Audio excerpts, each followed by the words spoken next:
Hi అండి, నేను మీ మాధురి. మీరు చూస్తున్నది సుమన్ టీవీ నెట్వర్క్. ప్రస్తుతం అయితే నేనున్నాను ఎపియాన్ పెయిన్ మేనేజ్మెంట్ సెంటర్లో. మరి ఇక్కడ మనకి డాక్టర్ సుధీర్ దారా గారు బోల్డ్ అని విషయాలు చెప్పబోతున్నారు. సో ఇందులో భాగంగా ప్రతి ఒక్కరికి కూడా కామన్ ప్రాబ్లం, ముఖ్యంగా లేడీస్ అంటేనే పెయిన్స్ ముందు ఉండేది ఏంటి అంటే నడుం నొప్పి. మరి నడుం నొప్పికి మన దగ్గర ఉన్న ఎలాంటి ట్రీట్మెంట్స్ ఉన్నాయి, ఆ ట్రీట్మెంట్స్ ఏ విధంగా చేసుకుంటే మనకి మంచిది, ఇలాంటి విషయాలన్నీ కూడా ఇప్పుడు మనం తెలుసుకునే ప్రయత్నం చేద్దాం. నమస్కారం డాక్టర్ గారు. నమస్తే అండి మాధురి. డాక్టర్ గారు, ఇప్పుడు నేను మీకు యాంకర్గా మీకు అడగడానికి వచ్చాను, లేదంటే పేషెంట్గా అడగడానికి వచ్చాను, ఏదన్నా అనుకోండి. నాకున్న డౌట్స్ అన్నీ కూడా నడుం నొప్పికి సంబంధించి మిమ్మల్ని అడిగేస్తానండి. సో నడుం నొప్పి అన్నది లేడీస్లో బాగా ఎక్కువ కనిపిస్తుందండి. చీటికి మాటికి కూడా వెంటనే నడుం నొప్పి అలసిపోతుంటే వచ్చేస్తూ ఉంటుంది. అసలు ఎందుకు వస్తుందండి నడుం నొప్పి అన్నది, ఏజ్తో కూడా సంబంధం లేకుండా? ఇప్పుడు మీరున్నారు కదా, మీరు క్వశ్చన్ అడిగారు కదా, నడుము నొప్పి వస్తుంది మాకు అని చెప్పి. ఓకే, మీరు యంగ్స్టరే. ఓకే, సో నడుము నొప్పి ఎందుకు వస్తుంది అని తెలుసుకోవడానికి ముందు మనం ఏం చేస్తున్నాం పొద్దున్న నుంచి రాత్రి వరకు? మీరు ఎన్ని గంటలు వేస్తారు? పొద్దున్న 6:30కి. 6:30కి. మీ జాబ్కి ఎన్ని గంటలకి బయలుదేరుతారు? 10 o'clock. 6 to 10 ఏం చేస్తారు? 6 to 10 వాకింగ్ చేస్తాను. నాకు మీ దగ్గర వాకింగ్ అనాలంటే కూడా ఏం చేస్తున్నారో చెప్పేయండి, తప్పులని నేను చెప్తా. వాక్ చేస్తారు ఒక హాఫ్ అన్ అవర్ 45 minutes. దాని తర్వాత ఇంకా ఇంట్లో పిల్లలు వంటలు వగేరా వగేరా వగేరా. సో 10కి ట్రావెల్ స్టార్ట్ అవుతుంది. ఆఫీస్ రీచ్ అయ్యేసరికి 1 hour, 10:45 నుంచి ఇంటర్వ్యూస్. తర్వాత ఈ అన్నిట్లో కూడాను అటు ఇటు తిరగడమే. సరే, ఇంటికి ఎన్ని గంటలకు వెళ్తారు? ఇంటికి 5-6 కల్లా వెళ్ళిపోతారు. 5-6కి వెళ్ళిపోతారు. 5-6కి వెళ్ళాక ఏం చేస్తారు? వెళ్ళాక రిలాక్స్ అవుతారు. ఎంతసేపు రిలాక్స్ అవుతారు? గంట టీవీ ముందు కూర్చుంటే ఎంతసేపు అన్నా. ఇంకా తర్వాత ఏమైనా పని ఉంటుందా? తర్వాత పని ఉంటుంది. ఎంత ఉంటది? తర్వాత ఒక గంటన్నర పిల్లలకి మళ్ళీ భోజనాలు. ఎన్ని గంటలు పడుకుంటారు? 10:30-11. సో ఇప్పుడు 6 to 10:30 ఎన్ని అవర్స్ ఉంది? ఆల్మోస్ట్ లైక్ 12+4 14 hours లో మీరు ఎంతసేపు రిలాక్స్ అయ్యారు? నాకు తెలిసిన మటుకు ఇంటికి వెళ్ళిన 1.5 hour టీవీ ముందు తప్పితే కంటిన్యూస్ పని చేస్తున్నారు. వాకింగ్ చేశారు, పిల్లలకి బ్రేక్ఫాస్ట్ రెడీ చేశారు, లంచ్ చేశారు, వాళ్ళకి ప్యాక్ చేశారు, బయలుదేరారు, ట్రావెల్ చేశారు, జాబ్లో ఇంకేం తిరుగుతూనే ఉంటాం కదా అక్కడెక్కడ.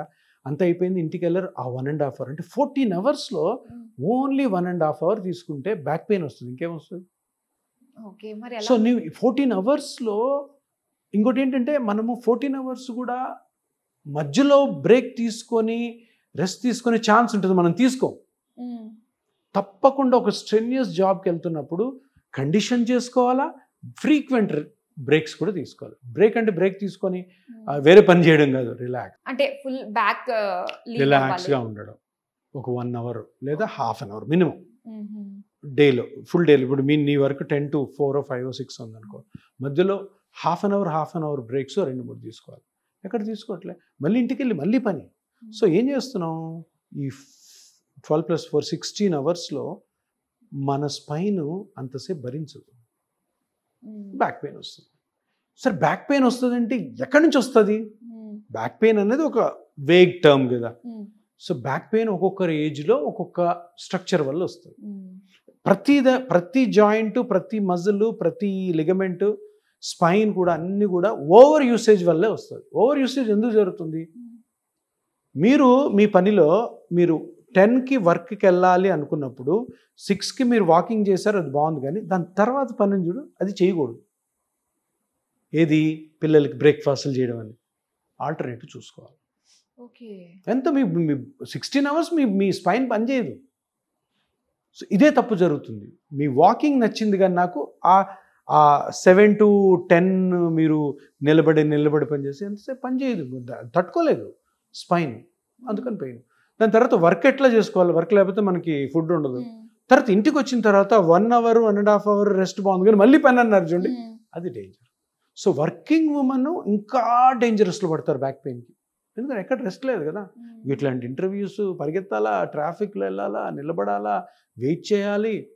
సో అబ్నార్మల్ చైర్స్లో కూర్చోవాలి, అబ్నార్మల్ పొజిషన్స్లో ట్రావెల్ చేయాలా. సో ఇవన్నిటి వల్ల పెయిన్ వస్తుంది. సో మీ ఏజ్లో ఉన్న వాళ్ళు ఎవరైనా కానీ బ్యాక్ పెయిన్ ఎందుకు వస్తుంది అంటే, ఫస్ట్ ఆఫ్ ఆల్ డాక్టర్కి వెళ్ళే ముందు మనము క్వశ్చన్ వేసుకోవాలి, మనం ఎంత రెస్ట్ తీసుకున్నాం డైలీ.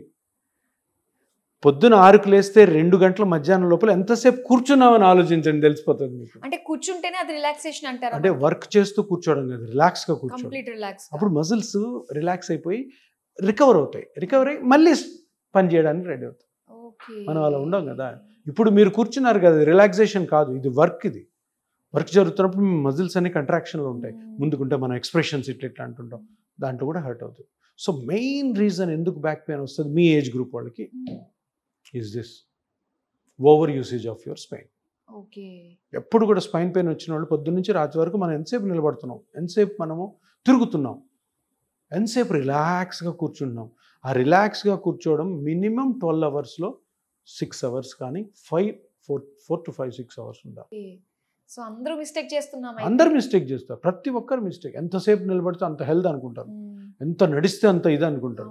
శుద్ధ అబద్ధము, అది పెద్ద అపోహ. ఓకే. దీని సైడ్ ఎఫెక్ట్స్ తర్వాత ఫ్యూచర్ లో చూస్తాం అనుకుంటా. అయితే అంతే మరి. ఇప్పుడు ఒక్కసారి స్పైన్ ప్రాబ్లం వచ్చింటే జీవితం అంతా హాంట్ చేస్తుంది. ఓకే. ఎప్పుడో ఒకసారి వస్తుంది, కొన్ని రోజులు బాగుంటుంది, మళ్ళీ వస్తుంది, కొన్ని రోజులు బాగుంటుంది, మళ్ళీ వస్తుంది.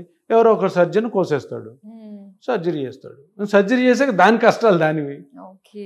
ఇప్పుడు ఇందులో మనకి L1 L2 అని చెప్పేసి ఏదో ఇప్పుడు చాలా ఇంపార్టెంట్ క్వశ్చన్ అంటే, సరే బ్యాక్ పెయిన్ వస్తుంది సార్, మరి బ్యాక్ పెయిన్ అంటే ఏమేమి కారణాలు వస్తాయి, ఏమేమి ఉన్నాయి? నేను ఇంతకుముందు చాలా ఇంటర్వ్యూస్లో చెప్పాను, మోకాలికి నొప్పులు 5 స్ట్రక్చర్ వల్ల వస్తాయి. Bones, muscles, ligaments, cartilage, meniscus, అంతే. ఇంకక్కడ ఏముండవు. స్పైన్లో అట్లా కాదు, కొన్ని వందల స్ట్రక్చర్స్ ఉంటాయి. ఓకే. Hundreds of structures.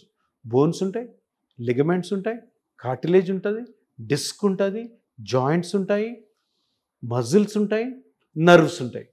ఇవి ఎన్ని ఉంటాయి?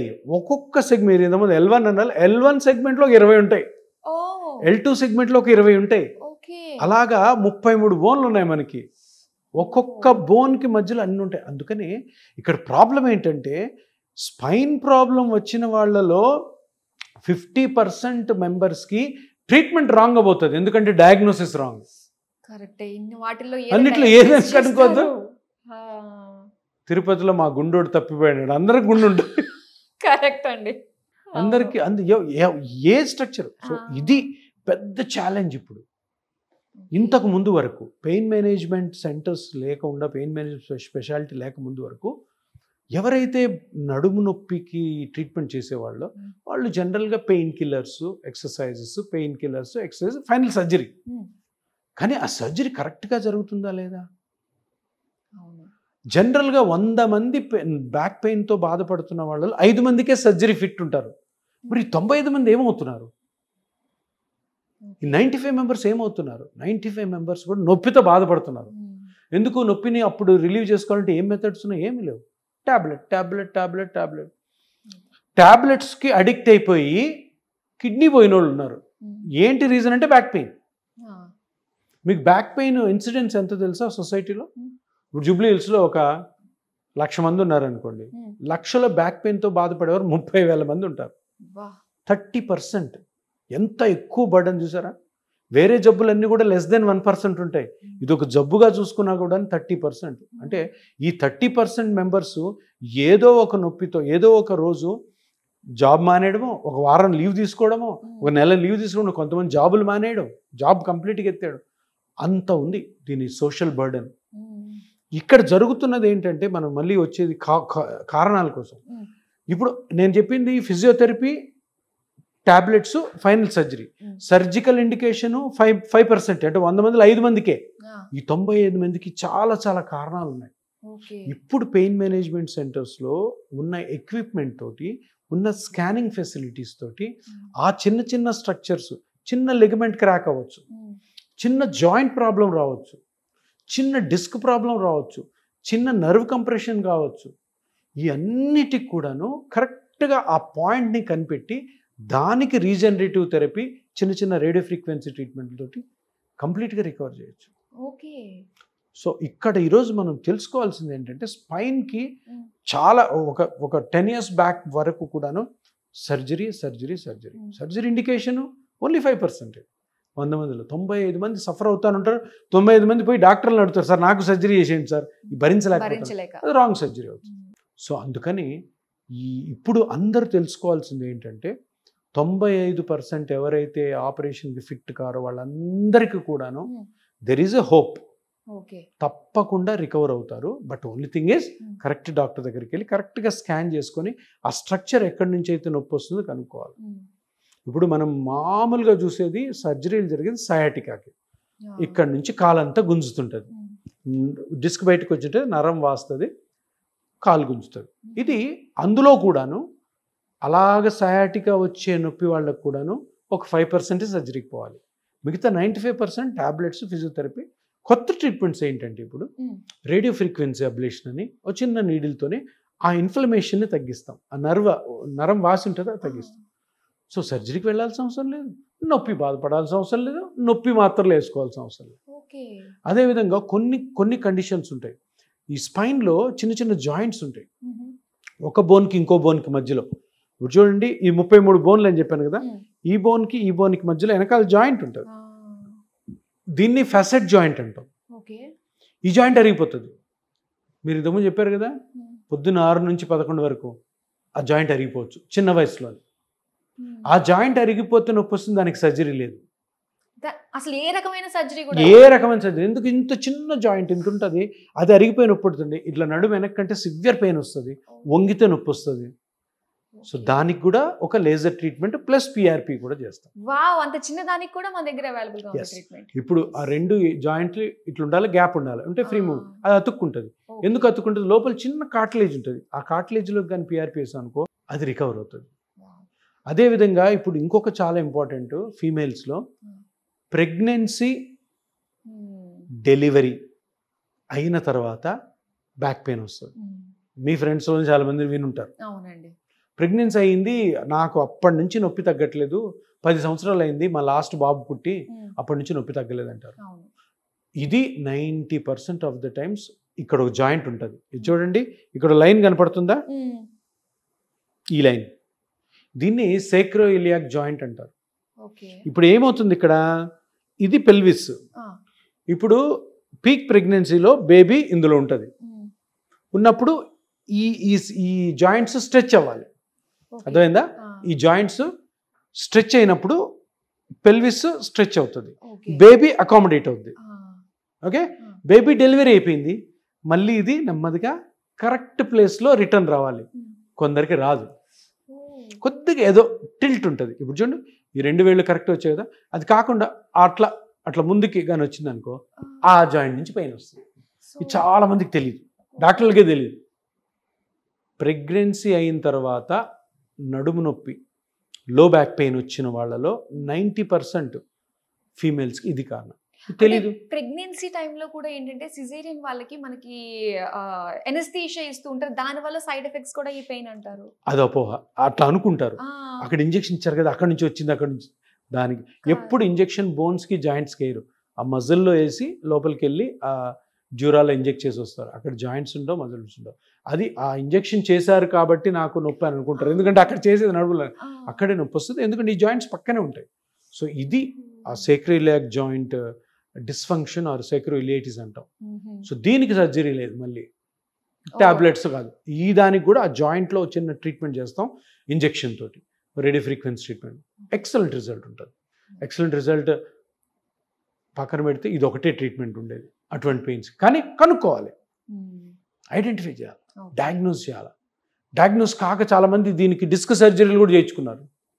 ఆ డిస్క్ కూడా ఏదో ఒక చిన్నది కనపడుతుంది, కానీ నొప్పి అక్కడి నుంచి రావట్లేదు, నొప్పి జాయింట్ నుంచి వస్తుంది.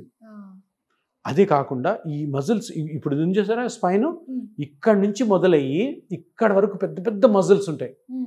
మీరు ఇప్పుడు వెనకాల అనుకోండి, ఇట్లా మజిల్స్ ఉంటాయి పెద్ద పెద్ద, ఎరెక్టర్ స్పైనే మజిల్స్ అంటారు. ఎరెక్టర్ స్పైనే మజిల్స్, ఈ స్పైనల్ మజిల్స్లో కూడా ప్రాబ్లం వస్తుంది. మీకు గుర్తుందా, రకుల్ ప్రీత్ సింగ్ వెయిట్ లిఫ్ట్ చేస్తూ ఉంది, సడన్గా బ్యాక్ పెయిన్ వచ్చింది, ఆ మజిల్ క్రాక్ అయింది. Sudden back pain. ఇప్పుడు కొందరు ఎవరో, నేను చాలా ట్రావెల్ చేశాను, సివియర్ బ్యాక్ పెయిన్, నాకు కదలలేకపోతున్నాను, ఇట్లా 15 రోజులు మనకు పడుకొని ఉంటారు. మజిల్ క్రాక్, స్ట్రెయిన్ అయ్యి మజిల్ క్రాక్ అవుతుంది, సివియర్ పెయిన్ వస్తుంది. దానికి సర్జరీ లేవు. ఏం చేస్తారు, హాస్పిటల్ వేసేసి ఫ్యాన్ చూస్తూ ఉండాలి, అన్నీ మంచం మీదే. ఎందుకు, కదిలితే నొప్పి, కంప్లీట్ రెస్ట్ ఇస్తే 20 రోజులకో నెలకో హీల్ అవుతుంది. అన్ని రోజులు ఇప్పుడు Rakul Preet Singh famous film star, ఎన్నో మూవీస్ ఉంటాయి, గోవిందార్పణం. సో అదొకటి. అలాగే ఎన్నో స్ట్రక్చర్స్ ఉన్నాయి బ్యాక్ పెయిన్లో, బ్యాక్లో, స్పైన్లో, where there is no proper treatment for them. ఇప్పుడు పెయిన్ మేనేజ్మెంట్ సెంటర్స్ వచ్చాక ఆ స్కానింగ్స్ వచ్చిన తర్వాత ఇది ఐడెంటిఫై చేసి దానికి పిఆర్పి ట్రీట్మెంట్ ప్లస్ ఆల్సో ఈ laser or radio frequency treatment ఎక్సలెంట్గా వర్క్ చేస్తుంది. కానీ ఏదన్నా కూడా ఒక ఎక్స్పర్ట్ హ్యాండ్స్లో పడితేనే మనకి ప్రాబ్లమ్స్ అనేవి కూడా క్యూర్ అవుతాయి ఖచ్చితంగా. Yeah, very true. కరెక్ట్గా తెలిసిన డాక్టర్ దగ్గరికి వెళ్ళాలి. ఎందుకంటే నేను ఇంత చెప్తున్నానంటే ఎంత ఎక్స్పీరియన్స్ ఉంటే నేను చెప్తాను. ఎందుకు నేను రకుల్ ప్రీత్ సింగ్ ఎక్కడ బాంబేలో అక్కడ నేను ఎట్లా అజ్యూమ్ చేస్తానంటే అటువంటి పేషెంట్స్ నా దగ్గర చాలా మంది ఉన్నారు. సాఫ్ట్వేర్ ఎంప్లాయీసే. వీళ్ళు ఈ శనివారం ఆదివారం కామ్గా ఉండరు. 2 రోజులు సెలవు, సైకిల్ వేసుకొని ఆ సైకిల్ని కార్ మీద వేసుకొని ఆడి వరకు వెళ్ళి ఓఆర్ఆర్కి వెళ్ళి కార్ పార్క్ చేసి 40 కిలోమీటర్లు సైకిల్ దొక్కుతారు. ఇవన్నీ వస్తాయి. ఎంఆర్ఐలు చూస్తే ఏముండవు, అన్నిట్లో కనపడవు. ఇప్పుడు నేను చెప్పిన ఫ్యాసెట్ జాయింట్ కూడా ఎంఆర్ఐలో కనపడవచ్చు, కొన్ని మిస్ అవచ్చు. ఎస్ఐ జాయింట్ కూడా తెలియదు. అది తెలియకుండా అంత నొప్పి ఎందుకు వస్తుందో అర్థం కాదు. సో ఇది తెలిసిన డాక్టర్, ఆ ఎక్స్పీరియన్స్ డాక్టర్ దగ్గరికి వెళ్ళాలి. ఇవన్నీ ఇప్పుడు అన్నీ కూడాను టెస్టుల్లో బయటపడవు, అన్నీ కూడాను డాక్టర్ ఎగ్జామిన్ చేస్తే బయటపడవు. మనకి అటువంటి పెయిన్ ఇంతకుముందు చూసి ట్రీట్ చేసి అది సక్సెస్ అయినప్పుడు తెలిస్తేనే అప్పుడు నేను ఇది ఈ ప్రాబ్లమే ఉన్నట్టుంది అని అర్థమైందా. ఎక్స్పీరియన్స్ అన్ని బుక్స్ ప్రకారం పోలేము.